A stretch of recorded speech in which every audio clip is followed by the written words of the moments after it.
उरवा बिन मसूद जब वापस गए मुशरिकीन मक्का की तरफ से मुज़ाकरा करके मैदान हुदैबिया में वापस गए तो मुशरिकीन मक्का ने कहा क्या खुशखबरी लाए हो, क्या हुजूर अलैहिस्सलाम हुदैबिया से वापस चले जाएंगे, क्या हमारा मक्का बच जाएगा फतह होने से, क्या अरब के अंदर हमारी हुकूमतें रहेंगी, या रसूलुल्लाह गालिब आ जाएंगे। उसने कहा न पूछो। उन्होंने कहा क्या हुआ। उन्होंने कहा कौम वल्लाहि लक़द वफ़द्तु अलल मुलूक व वफ़द्तु अला कैसर व किस्रा व नजाशी वल्लाहि इन रअयतु मलिकन क़त्तु युअज़्ज़िमुहु अस्हाबुहु मा युअज़्ज़िमु अस्हाबु मुहम्मदिन मुहम्मदा।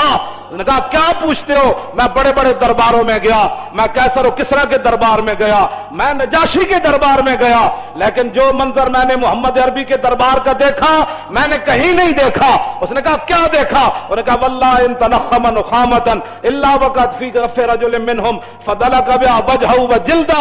उसने कहा मैंने देखा कि जब नबी अलैहिस्सलातु वस्सलाम मुबारक थूक जमीन पर फेंकते हैं तो 1400 सहाबा हाथ लेकर दौड़ पड़ते हैं, हुजूर यहाँ फेंके, हुजूर यहाँ फेंके। और जब हुजूर थूक मुबारक फेंक देते हैं फिर वो अपने हाथों पे मलकर अपने मुंह पर मलते हैं ऐसे करके।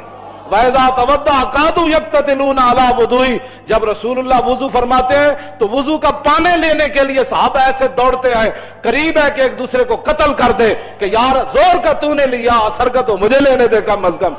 वमा युहिद्दून नज़रा इलैहि ताज़ीमन लहू, फरमाया ऐसे आंख उठाकर भी हुजूर की तरफ नहीं देखते, कहीं देखना भी बेअदबी न बन जाए।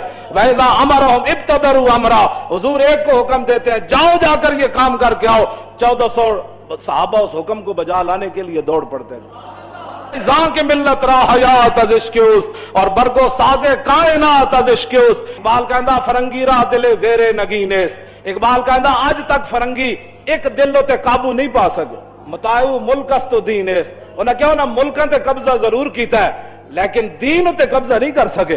क्यों जी खुदावंदे के दर तोहफे हरीमश। इकबाल कहता जितने चमचे कड़छे गए व्हाइट हाउस का तवाफ करते रहे और मलका बरतानिया का तवाफ करते, खुदावंदे के दर तोहफे हरीमश। कहता वो जितने तुम्हारे चमचे कड़छे गए या हुकूमतें करते रहे और तुम्हारे दरों का तवाफ करते रहे, सद इबलीस तो यकरूहुल अमीन, कहता लखा इबलीस जरूर गए लेकिन मोहम्मद अरबी का एक गुलाम भी तुम्हारा तवाफ करने के लिए नहीं गया। ये बात है। तुम क्या समझते हो हुजूर का दीन ऐसे चला जाएगा? ना ना, ये दीन अपनी पावर रखता है। हाँ, इसलिए इस दीन पर कोई गालिब नहीं आ सकता। मुल्कों पर तुमने कब्जे कर, यहां भी 100 साल बरतानिया रहा तो 1947 के बाद फिर हुजूर के गुलाम मैदान में आ गए। तुमने हमारे क्या छोड़ा? यहाँ तो कोई चीज ही नहीं छोड़ी। हमारी इज्जत तो ये है वो मुस्तफा बेरसा खेशरा के दी हमाउस गरबाऊ न रसीदी तमाम बुलाबिस। उम्मत मुस्लिमा की वजह पत्थरों से नहीं है, हीरो से नहीं है, तेल के कुओं से नहीं है, रोटी से नहीं है, सड़कों से नहीं है, जहाजों से नहीं है। उम्मत मुस्लिमा की इज्जत मोहम्मद अरबी की गुलामी के अंदर है। तुमने जिसको इज्जत वाली बातें समझी है वो तो हमारे बड़ों ने, सहाबा इकराम ने, हजरत नौमान बिन मुकर्रिन आए जब यज़्दगढ़ के दरबार में आला कालीन बिछे हुए थे और बड़े बड़े कीमती, तो आपने अपनी तलवार और नेज़े से उनको फाड़ना शुरू कर दिया। वो कहने लगे ये तो हमने आपकी इज्जत के लिए बिछाए है। जब आप कुर्सी पर बैठे तो वो सोने की बनी हुई थी, आप बैठे तो फौरन खड़े हो गए। तो यज़्दगढ़ कहने लगा कि आपने शायद कभी सोना देखा नहीं है, हमने तो आपके एहतराम के लिए, आप चूंकि हमारे मेहमान आए हैं और मुज़ाकरात करने के लिए आए, साद इब्न वास के जर्नैल जो आपके हैं उन्होंने आपको भेजा, तो हमने आपके एजाज के लिए सोने की कुर्सी बिछाई है। पहले तो आपने हमारा कालीन फाड़ दिया, तो तो अब आप सोने को जो है उठ खड़े हुए, फरमाया सोना है तेरा कालीन मैंने इसलिए नहीं फाड़ा कि मुझे उस कालीन से दुश्मनी थी, ये जो तूने बिछाया था ये रेशम का था और हमारे आका मौला ने रेशम से के इस्तेमाल से मना फरमाया, इसलिए मैंने उसको फाड़ दिया। बाकी रह गया ये सोना, तो ये कहते हैं हमने देखा नहीं है, सोने को पिक तरफ कर, ये सोना मैंने इसलिए ऊपर नहीं बैठा कि हमारे आका मौला ने इससे मना फरमाया है। सोने की ताजीम में मैं नहीं खड़ा हुआ, अपने नबी का हुक्म मानने के लिए मैं खड़ा हुआ। तो ये है वो बातें जो इस्लाम की है। तो जिन्होंने नहीं पढ़ा वो यहां भी उम्मत मुस्लिमा को गुमराह कर रहे हैं और गुमराही की बातें फैलाते हैं। आप अपने कान बंद कर दें। अगर हम कोई आपको गुमराही की बात बता रहे हैं, बेशक अपने कान बंद कर दे। और अगर आपके कान में वो बात जा रही है, क्यों जी, कादतिल कुलूब यतीरा, करीब सी कि दिल भी जड़े ना जदों बैतुल मुकद्दस जाना हुई ना, अल्हम्दुलिल्लाह मुइज़्ज़िल इस्लाम बिनसरी व मुज़िल्लिश शिर्क बेकारी। जब सलाहुद्दीन अय्यूबी बैठा, पूरी फौज बैठी, तो मुहियुद्दीन बिन ज़की ने जब ये खुतबा पढ़ा ना, वो करीब था कि अज़ानें जब हुई तो करीब था सारे मुसलमानों की रूहें भी परवाज कर जाती। तो अगर हम आपको ऐसी बातें सुनाते हैं हुजूर की इश्क और मोहब्बत की कि करीब है कि आपकी रूहें भी ऊपर उड़ जाए, तो फिर आप कान बंद न करें। और वो बंदा जो आपको ऐसी बात सुनाता है कि दर रसूल से दूर करता है, फिर आपका हक बनता है आप अपने कान बंद कर दे। उन्होंने कहा पिछे हटो, कोई यार दी गल सुना मुल्ला, न लम्बे पैंडे पा मुल्ला, न इल्मा विच फसा मुल। बस यही बात है, यही लब्बैक का मकसद है। अगर किसी को कोई तकलीफ है तो ये तकलीफ कुरूनुल्लाह से लेकर आज तक तकलीफ वो जारी है, वो तकलीफ तो रहनी है। तब जब तक हक और बातिल है तो वो तकलीफ रहनी है। जब तक मोहम्मद अरबी के गुलाम मौजूद है और हुजूर के दीन के दुश्मन मौजूद है, मूसा व फिरौन व शब्बीर व यजीद, ईंद व कुव्वत अज हयात आमद पदीद। इकबाल कहता है हक और बातिल की टक्कर शुरू से चली है और ता सुबह क़यामत ये जारी और सारी रहेगी। लेकिन इम्तिहान हक वालों का है कि वो कब तक खड़े रहते हैं। वो जब खड़े हो जाएंगे तो फिर मदद जरूर आ जाएगी, और अगर वो बुज़दिली इख्तियार करेंगे तो फिर बुज़दिल कौम की मदद नहीं की जाती। हाँ जी, ये तो हुजूर ने फरमाया बुज़दिलों की रब कभी भी मदद नहीं करता। ये तो ग़ज़वा ओहद के मौके पर हुजूर ने फरमाया बुज़दिल बंदे की अल्लाह मदद नहीं करता। और उसके लिए पहली शर्त भी यह है, जंग यरमूक में जब सहाबा की लड़ाई लंबी हो गई तो मुसलमान ख़वातीन ने सहाबा को सिर्फ मदीना मुनव्वरा से इतना सारा एक जुमला लिखा, लंबा खत नहीं लिखा, सिर्फ इतना एक जुमला लिखा। फरमाया मसला क्या बन गया, इतनी लंबी लड़ाई क्यों हो गई? अंतुम अंसारुल्लाह, फरमाया कान खोल कर सुनो, और किसी ने दीन की मदद नहीं करनी, तुम ही दीन के मददगार हो, तुम ही दीन के मददगार हो।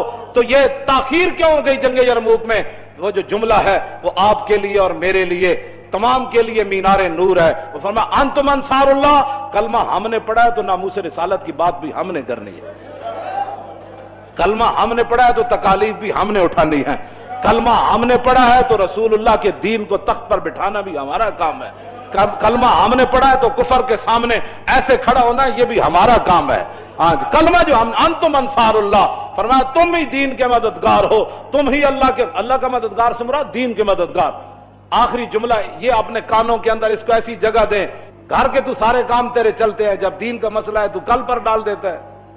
हजरत सैयदना सिद्दीक़ अकबर ने हजरत उमर को जो वसीयतें की ना लंबी चौड़ी, उनमें से एक ये भी थी। फरमाया उमर, बहुत सारे अल्लाह के मामलात हैं जो रात को किए जाएं तो वो दिन को, रात वाले दिन को कबूल नहीं करता, दिन वाले रात को कबूल नहीं करता। माना यह था कि दिन वाला काम तूने रात पर नहीं डालना और रात वाला काम दिन पर नहीं डालना। बहुत सारे मामलात ऐसे हैं जो अल्लाह रात को ही कबूल करता है और दिन वाले दिन को ही कबूल करता है। तो ये हजरत उमर को वसीयत थी कि मैं तो जा रहा हूं, ये ना हो कि कैसर और किसरा फतह होने में ताखीर हो जाए। मैं तो जा रहा हूं, मैं तो हमवार करके सारी जमीन, ये ना हो कि हुजूर का दीन फैलने में कोई एक लम्हा भी ताखीर हो जाए। हाँ, ये हजरत उमर को सिद्दीक़ अकबर ने फरमाया आज दीन क्यों नहीं तख्त पर आ रहा? जिससे बात करो वो घर के लिए तो बड़ा मुखलिस है, लेकिन जब दीन की बात आए तो कहता है मेरे पास टाइम ही नहीं। मैं आपके लिए दुआ गो हूं भाई, दुआ गो जिनका हम काम कर रहे हैं ना वो दुआ हमारे लिए फरमाते हैं। हमने तेरे लिए दुआ की दरखास्त नहीं की, तू दुआएं करता रहे, लेकिन अमलन आना मैदान में काम कर दीन का। हाँ जी, वो तो आप हर बंदे का काम है कि आप जिस तरह अपने घर के साथ हसास है ना, अपने बच्चों के लिए हसास है, दीन के लिए ऐसे हसास बन जाए। तो ये उज़र आप मेरे सामने तो कर सकते हैं ना।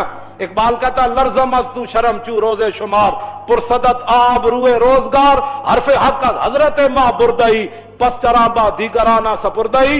इकबाल कहता है जब मैं क्यामत का तस्वर करता हूं तो पानी पानी हो जाता हूं, लर्जा पर अंदाम जा हो जाता हूं, कांपना शुरू कर देता हूं। क्यों? कहा कि क्यामत वाले दिन जब रसूलुल्लाह ने पूछ लिया कि इकबाल इस दीन के लिए तो मैं बदर से लेकर तबूक तक गया, मैंने 13 साल मक्के में गुजारे, और बता लोगों ने मुझे यहां पत्थर मारे, मेरे चचा जान के जिगर और करेजे निकाले और सारे मामलात हुए, बता तूने मेरे दीन के लिए क्या किया? एक सवाल ही काफी है उम्मत के लिए। तो क्या कहेगा उम्मती फिर? क्या उज़र करेगा? आजा यौमुल ला यंतिकून वला युज़रनहुम फयाज। सूरह मुरसलात के अंदर अल्लाह ने फरमाया वो दिन वो होगा जिस दिन किसी को बोलने की इजाजत नहीं हो। ऐसे तो लोग बड़बड़ कर देना, वहां तो जुबान पर मोर ला दीजिए। और वला युज़नुलहुम फयातज़िरून, और ये भी इजाजत नहीं होगी कि बंदा माजरत करे कि नहीं जी मेरे पेट में बड़ा दर्द था उस दिन। माजरत भी नहीं, बोलने की भी इजाजत नहीं। बताओ फिर क़यामत वाले दिन हुजूर के सामने कैसे पेशी हो? अल्लाह के सामने इस दीन तो अल्लाह ने अपने हबीब को अता फरमाया। इस दीन के लिए कोई क्या कर रहा है ये मुझसे सवाल ना करे, अपने आप से पूछे کہ میں دین کے لیے کیا کر رہا ہوں اور میں دین کے غداروں کے ساتھ کتنا بیٹھ کر دین کی مخالفت کرتا ہوں، اور میں دین کے غداروں کے ساتھ بیٹھ کر ناموس رسالت کر بک بک کرتا ہوں. یہ ساری باتوں کا یہ آپ نہ کہیں کہ یہ تو لکھا جا رہا ہے نا، یہ اقرا کتابک کفا بنفسک اليوم علیک حسیبا، بس یہ کتاب ہی دی جائے گی، پڑھ لے، ہمیں بتانے کی ضرورت نہیں، تو خود پڑھ لے. آج اس دن سے ڈرو جس دن کتاب لیتے ہوئے بھی ووضع الکتاب فتر المجرمین مشفقین مما فی، ہاں جس دن مجرم ڈریں گے اوہ اس کے اندر تو لا یغادر صغیرۃ ولا کبیرۃ الا احصاها، وہ کہو اس میں تو چھوٹی سی چھوٹی چیز بھی لکھی ہوئی ہے، بڑی سے بڑی چیز بھی لکھی ہوئی ہے. تو اپنے آپ کو بدلو. ہاں یہ صرف تقریریں سننا کوئی مقصد نہیں ہے، حضور کے دین کو آگے لاؤ. آگے منہ آ گیا تو آگے کی طرف چلو، پیچھے کی طرف بس چلو. ہاں جی منہ آ گیا تو آگے کا سوچو کہ حضور کے دین کو ہم نے تخت پر کیسے لانا ہے. وہ جملہ پھر رہ گیا، وہ مکمل ہی ہو جائے. انتم انصار اللہ، کیا کہا جی؟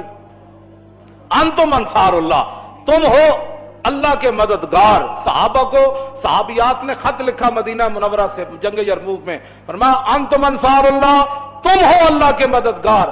کان کھول کے سنو، واللہ ینصر من نصرہ، اللہ اسی کی مدد کرتا ہے جو پہلے اللہ کی مدد کرتا ہے. معنی کیا ہے؟ جو پہلے میدان میں اترتا ہے مدد پھر اس کی آتی ہے. جو گھر میں سویا رہتا ہے اس کی مدد نہیں آتی، جو باتیں کرتا رہتا ہے اس کی مدد نہیں آتی، جو تقریریں کرتا رہتا ہے اس کی مدد نہیں آتی، جو منصوبہ بندیاں بناتا رہتا ہے اس کی مدد نہیں آتی. پہلے جو اللہ کی مدد کرے، واللہ ینصرو، پھر اللہ مدد حال میں بھی فرماتا ہے پھر مستقبل میں. پہلی شرط ہے کہ نصرہ، ماضی میں کسی نے اللہ کی مدد کی ہو، اللہ کے دین کی مدد کی ہو. آؤ اس دنیا کی شرمندگی، قبر کی شرمندگی، حشر کی شرمندگی سے بچنے کے لیے دین کی مدد کرو، دین کے ساتھ کھڑے ہو جاؤ. حضور کی عزت ناموس کی بات سننی نہیں، بس کیا جو بات کرنے لگے ان کا تاجدار ختم نبوت اور تاجدار ختم نبوت